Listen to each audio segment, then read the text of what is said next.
إني لأعجب ممن يقرأ القرآن ولا يفهم معانيه كيف يتلذذ بقراءته.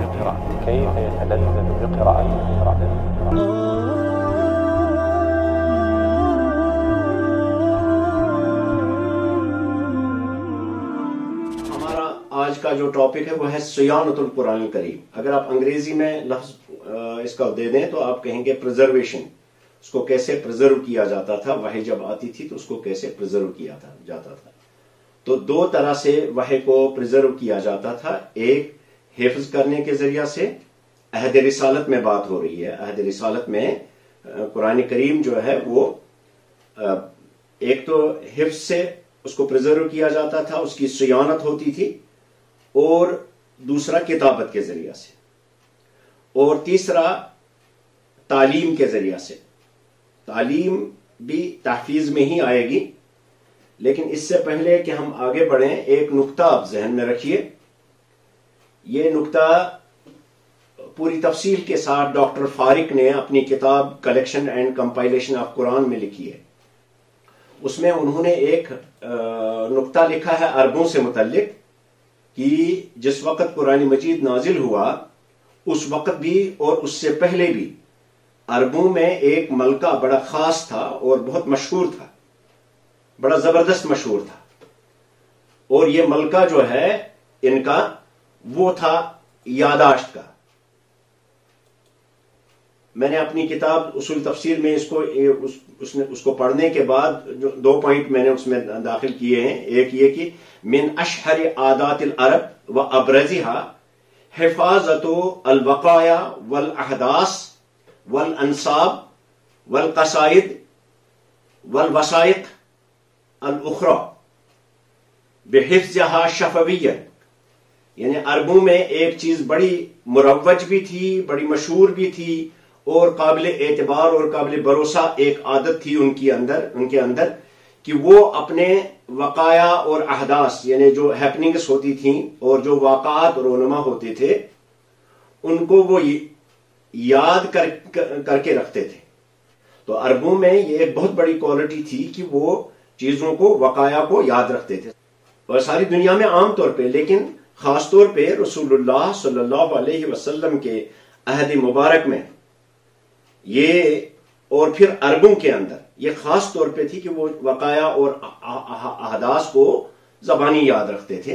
اور ایک تو انصاب ان کو پورے یاد تھے، اور عربوں میں یہ ایک بہت بڑا ایک مشن کی طرح تھا کہ وہ نسب کو یاد رکھتے تھے، فلان ابن فلان ابن فلان ابن فلان. اور آج تک وہ چیز عربوں میں آئی ہے. آج تک وہ اپنے باپ، دادا، پردادا، نکردادا، جد تک اپنے ناموں کے ساتھ جوڑتے ہیں، اور یہ سب ان کو زبانی یاد ہوتا تھا.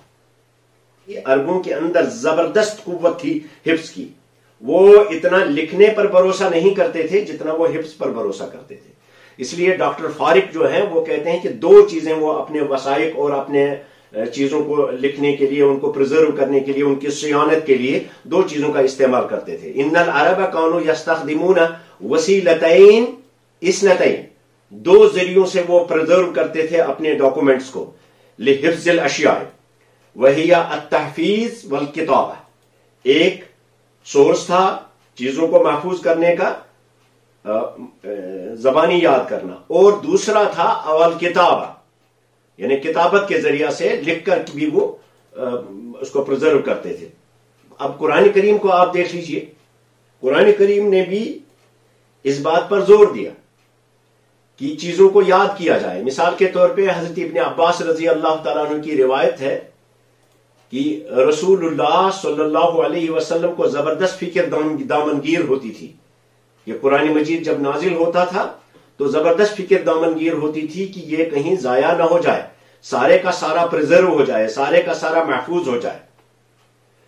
اس کی دلیل قرآن کریم میں بھی ہے. اللہ نے فرمایا سَنُقْرِئُكَ فَلَا تَنْسَى. تو سَنُقْرِئُكَ، ہم آپ کو پڑھائیں گے، فَلَا تَنْسَى، پھر آپ بھولیں گے نہیں. تو اس پر آپ ذرا غور کریں کہ اللہ پاک بھی، یعنی پڑھانا، جو تعلیم ہم آپ کو دیں گے تو آپ اس کو بھولیں گے نہیں. تو یہاں قرآن مجید کی گارنٹی دی جا رہی ہے کہ ہم آپ کو قرآن پڑھائیں گے، آپ بھولیں گے نہیں۔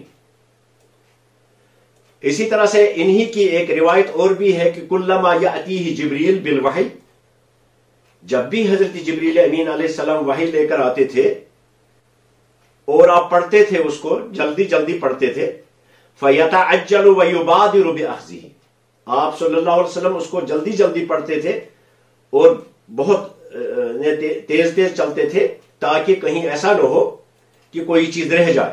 یعنی جبریل جب پڑھ کر کے ختم کرتے تھے، ساتھ ساتھ نبی پاک صلی اللہ علیہ وسلم اس کے ساتھ آیت با آیت اس کو پڑھتے تھے۔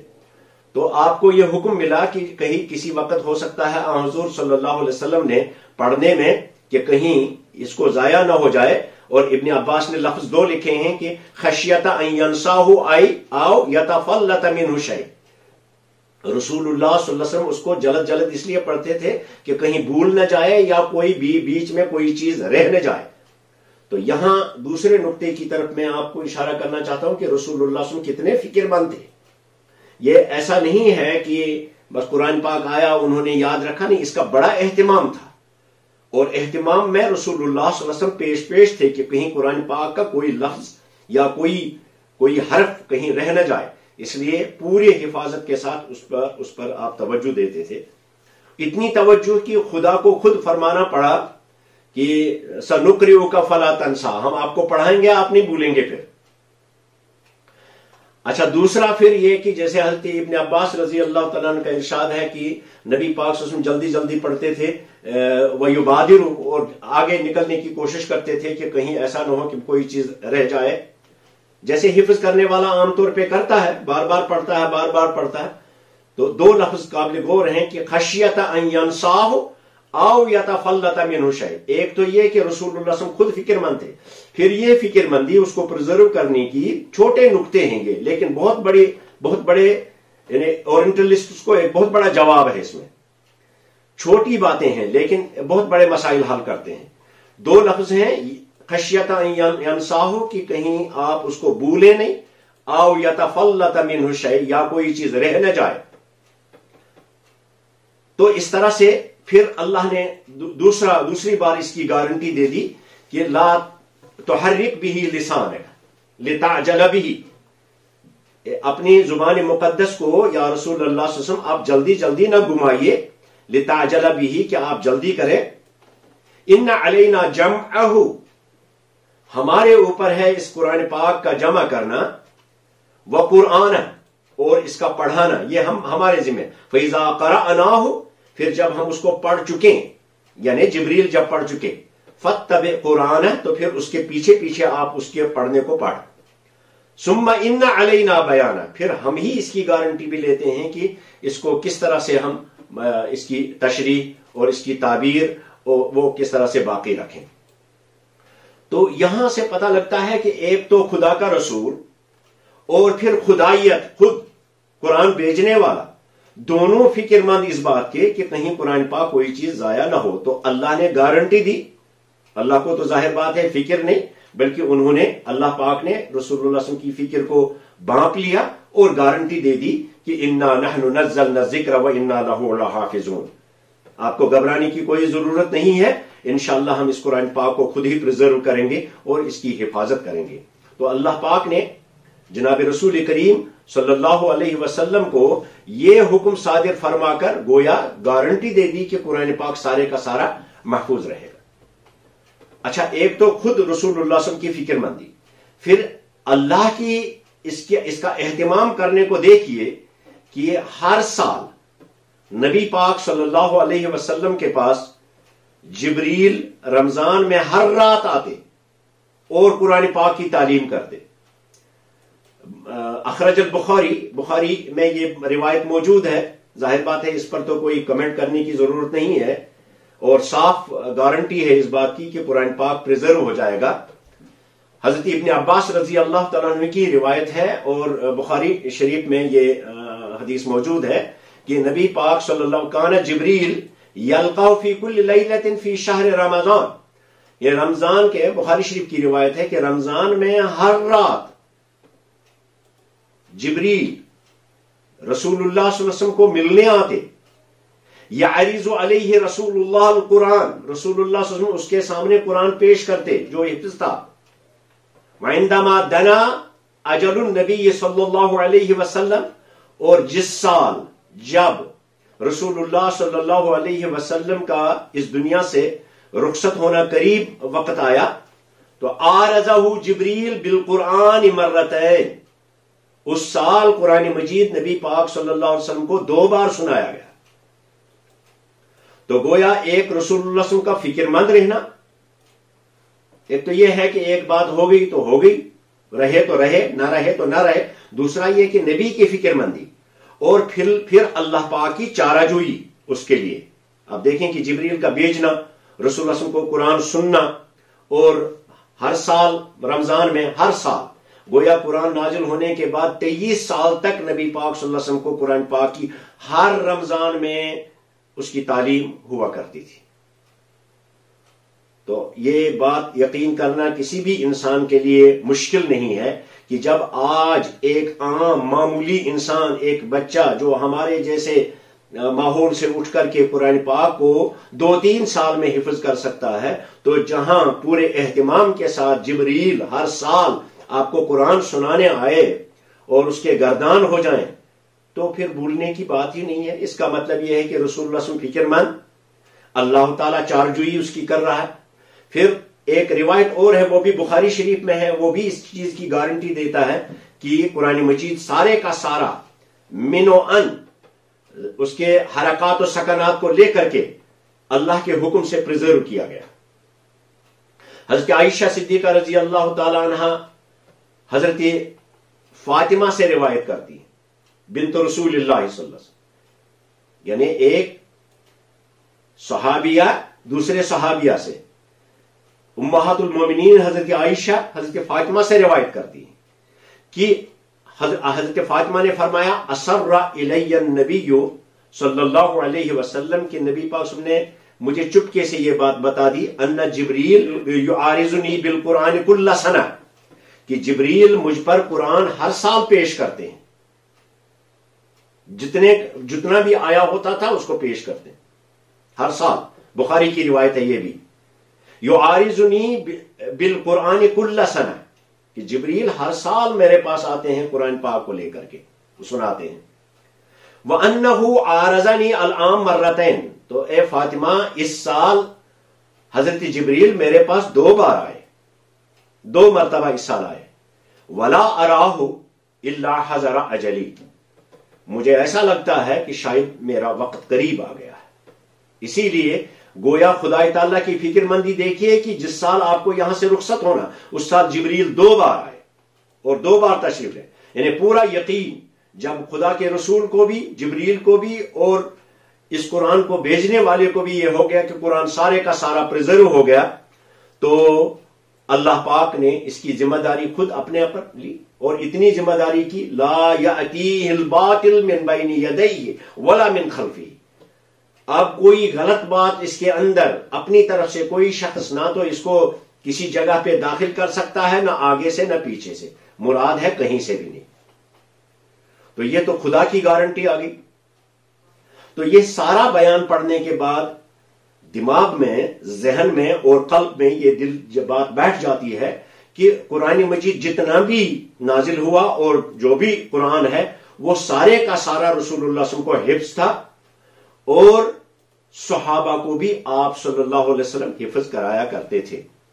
اس معاملے میں کئی روایات ہیں جن کا ہم آگے ذکر کریں گے، لیکن اس سے پہلے کہ حفظ کے ذریعہ سے بھی اور تعلیم کے ذریعہ سے بھی تیسرا نقطہ سن لیجئے کہ تعلیم کے پوری درسگاہیں قائم ہو گئیں. عہد رسالت میں ہی قرآن کے پریزرویشن اور اس کی صیانت کے لیے درسگاہیں قائم ہو گئی، اور 4 درسگاہیں تو بڑی زبردست مشہور تھیں، اور وہ 4 صحابہ کی تھیں جن کو رسول اللہ صلی اللہ علیہ وسلم نے سند دے دی تھی، اور صحابہ کو حکم فرمایا تھا کہ میرے بعد تم ان کے پاس قرآن پڑھنا. اس کا تذکرہ کرنے سے پہلے آئیے پہلے تعلیم کا جو اہتمام نبی پاک صلی اللہ علیہ وسلم کیا اس کی چند جھلکیاں آپ دیکھیے. اور خود رسول اللہ صلی اللہ علیہ وسلم کا اس کی تعلیم کے لیے انہیں قرآنی درسگاہیں قائم کرنا. ٹھیک ہے، ہمارے اور آپ کے ذہن میں یہ بات نہ آئے کہ وہ ایک چھت رکھنے والی، کھڑکیاں رکھنے والی اور اینٹ کی دیواروں رکھنے والی کوئی درسگاہ یا کوئی مدرسہ قائم نہیں ہوا تھا، لیکن مسجد نبوی جو ہے اس کی بہت بڑی درسگاہ تھی، جہاں رسول اللہ صلی اللہ علیہ وسلم کے خود بھی اور صحابہ بھی تعلیم دیا کرتے تھے قرآن پاک کی، اس کا پورا اہتمام تھا۔ ایک روایت ہے امام احمد کی، اس کو آپ سن لیجئے، اخرج الامام احمد عن ابن عمر، امام احمد ابن حنبل رضی اللہ تعالی رحمۃ اللہ تعالی علیہ نے حضرت عمر فاروق رضی اللہ تعالی عنہ سے یہ روایت لائی ہے کہ کان رسول اللہ صلی اللہ علیہ وسلم، یعنی حضرت عمر فرماتے ہیں کان رسول اللہ صلی اللہ علیہ وسلم یعلمنا القرآن، رسول اللہ صلی اللہ علیہ وسلم ہمیں قرآن سکھاتے تھے، کما یعلمنا القرآن فَإِذَا مَرَّ بِسُجُودِ الْقُرْآنِ سَجَدَ وَسَجَدْنَا مَعَهُ، جب سجدے کی جگہ پر پہنچتے تھے آپ بھی سجدہ فرماتے اور ہم بھی ان کے ساتھ سجدہ فرماتے۔ اچھا، یہ کوئی نماز میں نہیں تھا کہ بس نماز میں پڑھنے کے بعد ہی یاد ہو گیا، گویا رسول اللہ صلی اللہ علیہ وسلم قرآن پاک کی پوری تعلیم کا اہتمام فرماتے تھے۔ امام احمد کی اس صحیح روایت کے بعد یہ بات ذہن میں آتی ہے کہ ہاں واقعی قرآن مجید کی تعلیم ہوتی تھی، اس کی سب سے بڑی درسگاہ مسجد نبوی تھی۔ وَأَخْرَجَ مُسْلِمْ عن ابن عباس، امام مسلم نے بھی حضرت ابن عباس، امام مسلم ظاہر بات ہے بخاری اور مسلم کی مرویہ احادیث جو ہیں وہ تو کسی کلام سے بالا تر ہیں، تو اخرج مسلم عن ابن عباس انہ قال کان رسول اللہ، حضرت ابن عباس فرماتے ہیں، تو عمر رضی اللہ عنہ کی روایت اور ابن عباس رضی اللہ عنہ کی روایت کیا کہ انہ قال کان رسول اللہ صلی اللہ علیہ وسلم کی ابن عباس رضی اللہ فرماتے ہیں کہ رسول اللہ صلی اللہ علیہ وسلم کان یعلمنا التشہد، کہ حضور صلی اللہ علیہ وسلم آپ کو ہمیں اس طرح سے التحیات نماز میں جو ہم پڑھتے ہیں اس طرح سے اس کو ہمیں سمجھاتے تھے، اس طرح سے ہمیں سکھاتے تھے، یعلمنا اس طرح سے سکھاتے تھے، کما یعلمنا السورہ من القرآن، جس طرح سے قرآن پاک کی کوئی سورت ہمیں پڑھاتے تھے۔ گویا یہ تعلیم اس طرح سے تھی کہ جس کے ساتھ تشبیہ دی جاتی تھی، یعنی گویا اہتمام اتنا تھا کہ دوسری چیزوں کو سکھانے کی تشبیہ قرآن سکھانے کے ساتھ دی جاتی ہے۔ یہ نہیں فرمایا کہ قرآن سکھاتے تھے جس طرح سے یہ سکھاتے تھے، بلکہ فرمایا التحیات ہمیں اس طرح سے ہمیں سکھاتے تھے، سکھانے کا مطلب ہے بار بار اس کو پڑھنا تاکہ صحابہ کو یاد ہو جائے، تو بلکہ یہ فرمایا کہ جس طرح سے قرآن کی کوئی صورت ہمیں سکھاتے اسی طرح سے ہمیں التحیات بھی سکھاتے تھے۔ وفی روایت کما یعلمنا القرآن، ایک روایت میں آیا ہے سورت سکھا، قرآن کی کوئی سورت، دوسری روایت میں آیا ہے اور یہ ابن رمح کی روایت ہے، فرماتے کما یعلمنا القرآن، جیسے قرآن ہمیں سکھاتے تھے۔ اس کا مطلب یہ ہے کہ عہد رسالت میں قرآن پاک کا اہتمام، اس کو سکھانے کا، اس کی حفاظت کا، اس کی پرزرویشن کا اہتمام خود رسول اللہ صلی اللہ علیہ وسلم فرماتے تھے، اور اس درسگاہ کے امین عام حضرت رسول کریم صلی اللہ علیہ وسلم تھے۔ ایک روایت اور بھی سن لیجئے جس سے یہ آئیڈیا ہمیں ہو جائے گا کہ کتنا اہتمام اس کا ہوتا تھا۔ اتنا اہتمام آج ہمارے ہاں نہیں ہوتا جتنا رسول اللہ صلی اللہ علیہ وسلم فرماتے تھے۔ وَأَخْرَجَ البخاری عن جابر عن عبد اللہ قال كان رسول اللہ صلی اللہ علیہ وسلم يعلمنا الاستخارہ، حضرت امام بخاری نے روایت لائی ہے حضرت جابر بن عبداللہ سے کہ رسول اللہ صلی اللہ علیہ وسلم ہمیں استخارہ کرنا اس طرح سے سکھاتے تھے، استخارہ فی الامور کما یعلمنا السورہ من القرآن، جس طرح سے قرآن پاک کی کوئی صورت ہمیں حفظ کراتے اسی طرح سے ہمیں استخارے کی دعائیں حفظ کراتے تھے۔ تو یہ بکثرت روایت ہے، میں ان کو سکپ کر رہا ہوں اور چند ہی چیزوں کو میں ذکر کر رہا ہوں تاکہ ایک آئیڈیا قائم ہو جائے۔ اسی طرح سے حضرت ابن مسعود رضی اللہ تعالیٰ قال لی النبی صلی اللہ علیہ وسلم، ایک بار نبی پاک صلی اللہ علیہ وسلم نے مجھ سے فرمایا اقرأ علیہ، مجھ پر قرآن پڑھو، یعنی میرے سامنے اقرأ علیہ القرآن، میرے سامنے قرآن پاک کو پڑھو۔ اس کے دوسرے معنی بھی ہیں، یعنی پڑھ کر کے میں ذرا تمہاری آواز میں دیکھوں کہ میں اس کو ٹھیک ٹھیک یاد کر رہا ہوں کہ نہیں، یعنی مجھے ٹھیک ٹھیک یاد ہے کہ نہیں، یعنی ایک موازنے کے طور پہ نہیں بلکہ یہ دیکھنے کے طور پہ کہ کہیں مجھ سے کوئی چیز سکپ تو نہیں ہو گئی ہے۔ آگے آپ کتابت میں دیکھیں گے کہ رسول اللہ صلی اللہ علیہ وسلم کتنا اہتمام کرتے تھے لکھنے میں بھی۔ بہت سارے اورینٹلسٹس نے قلم اٹھایا ہے کہ یہ کیسے پریزرو ہوگا، جو اوپر سے مسیج آئی وہ کیسے پرزرو ہوگا؟ تو ہمارے پاس جو دلائل اور شواہد ہیں ہسٹری کی بنسبت ہماری حدیثیں بہت زیادہ پرفیکٹ ہیں اور ان پر ریسرچ کی گئی ہے. ہم امام بخاری اور امام مسلم کی بالا تر از تنقید حدیثوں کے حوالے سے یہ بات یقین اور اعتقاد اور عقیدہ رکھتے ہیں کہ قرآن مجید سارے کا سارا حفظ تھا، موجود تھا عہد رسالت میں، اور اس کے بعد کس طرح سے مختلف ادوار میں اس کو پریزرو کیا گیا آگے ہم بات کریں گے. لیکن یہ بنیادی عقیدے کی بات ہے. اور اورینٹلسٹس کا میں بیچ میں آپ کو ایک بات بتا دوں، جب ہم اورینٹلسٹ کو پڑھتے ہیں، انگریزی میں چیزیں پڑھتے ہیں، میں نے دیکھا ہے خاص طور پہ کچھ لوگ جو ہیں متعصب ہیں، بہت متعصب ہیں،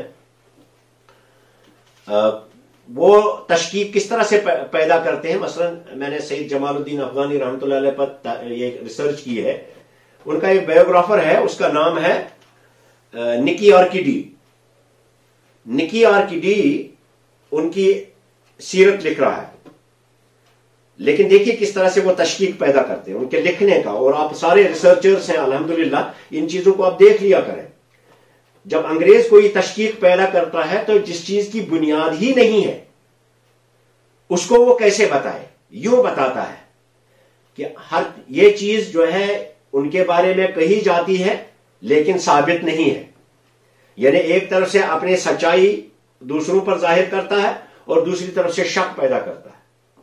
مثال کے طور پر جمال الدین افغانی رحمۃ اللہ علیہ کے بارے میں انہوں نے ایک جملہ کہا ہے، "Though not proved, still it has been said."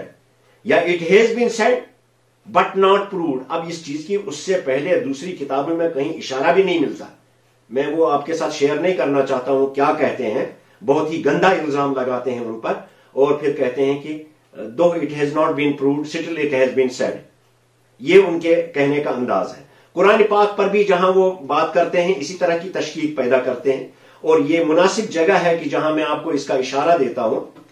اور اس پر کافی قوم کے پاکستان کے ہیں جسٹس کرن شاہ، انہوں نے ایک کتاب لکھی ہے سیرت پر، ضیاء النبی کتاب ہے، ان کی تفسیر بھی ہے ضیاء القرآن. اس کتاب کی 7ویں جلد پڑھنے کے لائق ہے اور ہر ریسرچر کے لیے میں ریکمینڈ کرتا ہوں کہ آپ اس کو پڑھیں.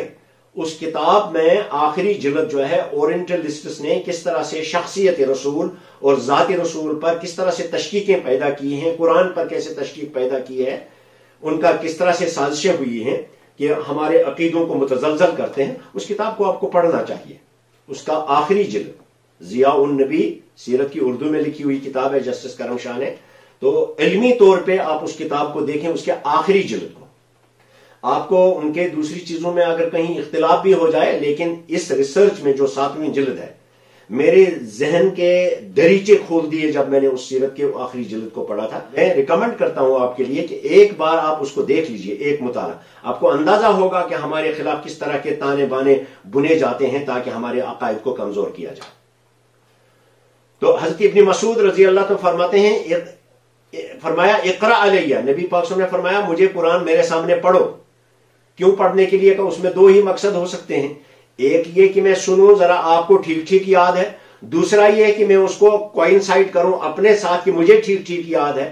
اور یہی دوسرے معنی مراد ہیں، کیونکہ اس میں ایک جملہ ایسا ہے کہ جو جملہ یہ بتا رہا ہے کہ یہی اس کے معنی ہے.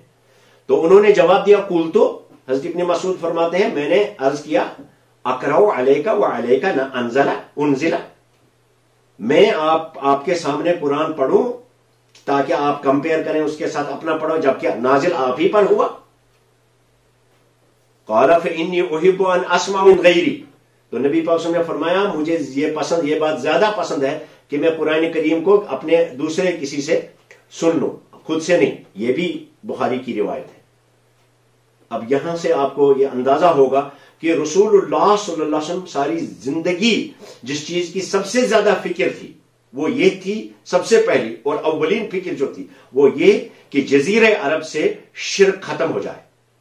اولین کام جو تھا، سب سے پہلا کام کہ جزیرۃ العرب سے شرک بے بن سے ختم ہو جائے تاکہ یہ لوگ بعد میں توحید کے داعی بنے. اور اس کے بعد اگر کسی چیز کی فکر تھی رسول اللہ صلی اللہ علیہ وسلم کو وہ تھی قرآن کی پرزرویشن کی. باقی جنگیں وغیرہ وہ عارضی اور وقتی چیزیں رسول اللہ صلی اللہ علیہ وسلم کو دیکھتے تھے. اور ان کے حل نکل آتے تھے، لیکن سب سے بڑی فکر مندی یہ دیکھی جاتی تھی کہ کہیں یہاں شرک کا کوئی شائبہ باقی نہ رہے. یہ پھر کبھی انشاءاللہ بات ہوگی، لیکن سب سے زیادہ اس کے بعد جس کا اہتمام تھا وہ قرآن پاک کے پریزرویشن کا تھا. اور بھی ہیں کئی چیزیں، لیکن ایک بات اور میں شیئر کروں گا. وقد حفظ القرآن الکریم جمع من الصحابہ، صحابہ کی ایک بہت بڑی تعداد نے قرآن پاک کو حفظ کر لیا. ایک تو خود رسول اللہ صلی اللہ علیہ وسلم کو حفظ تھا، سارا قرآن حفظ تھا، اس کا اہتمام تھا، پھر صحابہ نے بھی اس کو حفظ کر لیا تھا. اس کی چند جھلکیاں میں آپ کو بتاتا ہوں، چند ایک چیزیں آپ ذہن میں رکھیں. ایک تو یہ کان النبی صلی اللہ علیہ وسلم یأمر الصحابہ بکتابۃ القرآن الکریم وکان یمنعہم بکتابۃ شیء آخر. ایک تو کتابت کا حکم دیتے تھے، اور دوسرا سب سے زیادہ جو حکم فرماتے تھے نبی پاک صلی اللہ علیہ وسلم وہ کیا تھا؟ قرآن مجید کی صحابہ کو ان کے حفظ کی نگرانی کرنا، اور صحابہ کو یہ فرمانا کہ آپ لوگ قرآن مجید کو حفظ کر لو. اور یہ حدیث تو بہت اس کا صحابہ کے اندر بہت چرچا تھا کہ نبی کریم صلی اللہ علیہ وسلم نے 4 صحابہ کو سند دے دی کہ ان کے پاس آپ قرآن پڑھو، کیونکہ وہ قرآن کے حافظ تھے، اور سب سے زیادہ جو حافظ تھے قرآن پاک کے، ان 4 صحابہ کو نبی پاک صلی اللہ علیہ وسلم نے اولیت کے ساتھ صحابہ کو فرمایا کہ ان سے قرآن پاک پڑھو. ایک خذو القرآن من 4، 4 لوگوں سے آپ قرآن مجید سیکھو. من عبداللہ ابن مسعود، ایک حضرت عبداللہ ابن مسعود رضی اللہ تعالیٰ عنہ. دوسرے وسالم مولا ابی حذیفہ، حضرت سالم مولا ابو حذیفہ دوسرے تھے جن کو رسول اللہ صلی اللہ علیہ وسلم نے سرٹیفکیٹ دے دی اور حفظ کی یہ سند دے دی. ومعاذ ابن جبل، اور تیسرے معاذ بن جبل، ان کو بھی پورا قرآن پاک حفظ تھا. دوسرے جو صحابہ تھے ان میں اکثر صحابہ کو اور بھی حفظ تھا جس کا ہم آگے ذکر کریں گے، لیکن یہ 4 صحابہ تھے جن کو برابر کسی چیز پر تو ظاہر بات ہے لکھی ہوئی تھی، لیکن الگ الگ نسخوں میں تھا قرآن پاک جس کی ہم آگے بات کریں گے. لیکن یہ حفاظ تھے قرآن مجید کے، اس لیے نبی پاک صلی اللہ علیہ وسلم نے ان 4 کے پاس قرآن پڑھنے کے لیے اور ان سے سیکھنے کے لیے صحابہ کو حکم فرمایا، اور سارے صحابہ کو فرمایا کہ قرآن مجید ان سے سیکھو. اور چوتھے تھے وہ ابی ابن کعب، اور ابی ابن کعب رضی اللہ تعالی. تو ان 4 کے پاس حکم فرمایا نبی پاک صلی اللہ علیہ وسلم نے قرآن مجید پڑھنے کا، قرآن مجید سیکھنے کا، قرآن مجید حفظ کرنے کا. اور پھر یہ حدیث مبارکہ آپ زیادہ ذہن میں رکھیں کہ خیرکم من تعلم القرآن وعلمہ، تم سب میں سے بہتر وہ شخص ہے کہ جو قرآن مجید کو سیکھے اور اس کو سکھائے. تو ایک تو یہ ہے کہ نبی پاک صلی اللہ علیہ وسلم کے عہد میں قرآن پاک تو حفظ تھا، زبانی یاد کیا جاتا تھا، دوسرا اس کی تعلیم ہوتی تھی، اور تیسرا کتابت سے بھی. یہ ہمارا مضمون آگے کا ہے، لیکن ایک نقطہ میں آپ کے ساتھ اس وقت شیئر کروں گا کہ قرآن مجید کے پریزرو کرنے کا اہتمام دیکھیے کیا تھا کہ حضرت زید بن ثابت فرماتے ہیں کنت اکتب الوحی. یہ امام حاکم نے مستدرک میں یہ حدیث روایت کی ہے. فرماتے ہیں کنت اکتب الوحی. اب اس نقطے کو دیکھ لیں آپ. عند رسول اللہ وہو یملی علیہ، کہ میں رسول اللہ صلی اللہ علیہ وسلم کے پاس وحی لکھا کرتا تھا، صحیح حدیث ہے. وہو یملی علیہ، اور وہ مجھ پر ڈکٹیٹ کرتے تھے، املا کرتے تھے مجھ پر. فاذا فرغت، جب میں فارغ ہوتا تو نبی پاک صلی اللہ علیہ وسلم فرماتے تھے اقرأہ، اسے پڑھو. فاقرأہ، میں اس کو پڑھ لیتا. فَإِنْ كَانَ فِيهِ سَقْطٌ، نقطہ لے لیجئے، فَإِنْ كَانَ فِيهِ سَقْطٌ، اور اپنا عقیدہ پکا کر لیجئے. جب نبی پاک مجھے فرماتے کہ پڑھنے لکھنے کے بعد اب اس کو پڑھو، تو پڑھ کر کے حضور صلی اللہ علیہ وسلم سنتے. فَإِنْ كَانَ فِيهِ سَقْطٌ، اگر اس میں کوئی چیز رہ گئی ہوتی، فَأَقَامَهُ، تو اس کو درست فرماتے، یا ایسا نہیں ہے ایسا. لہذا ہاکذا کتب القرآن الکریم کاملا فی عہد النبوہ، عہد نبوت میں سارے کا سارا قرآن جو ہے وہ لکھا گیا. اس پر ہم آگے انشاءاللہ بات کریں گے. آج کا درس ہمارا یہاں تک ہی تھا کہ قرآن مجید کے پرزرو کرنے کے لیے کون سے وسائل اختیار کیے گئے. 2 وسیلے اختیار کیے گئے, ایک حفظ کا, ایک تعلیم کا, اور تیسرا اہم ترین وہ ہے کتابت کا. تو یہ 3 وسیلے تھے. آپ تعلیم اور حفظ کو ایک ہی کھانے میں ڈال دیجئے اور کتابت الوحی کو دوسرے کھانے میں ڈال دیجئے, جس پر ہم انشاءاللہ آگے کے درس میں بات کریں گے. ربنا تقبل منا انك انت السميع العليم وصلى الله تعالى على خير خلقه محمد وعلى اله وصحبه. ولنقرأ ولنرتقي وفي الجنة نلتقي ننتظر الحفل العظيم وعد مولانا الكريم. والقرآن ربيع قلبي يصحبني دوما في دربي في كل وقت أتلوه ومرادي أن يرضى ربي. والقرآن ربيع قلبي يصحبني دوما في دربي في كل وقت أتلوه ومرادي أن يرضى ربي. ولنقرأ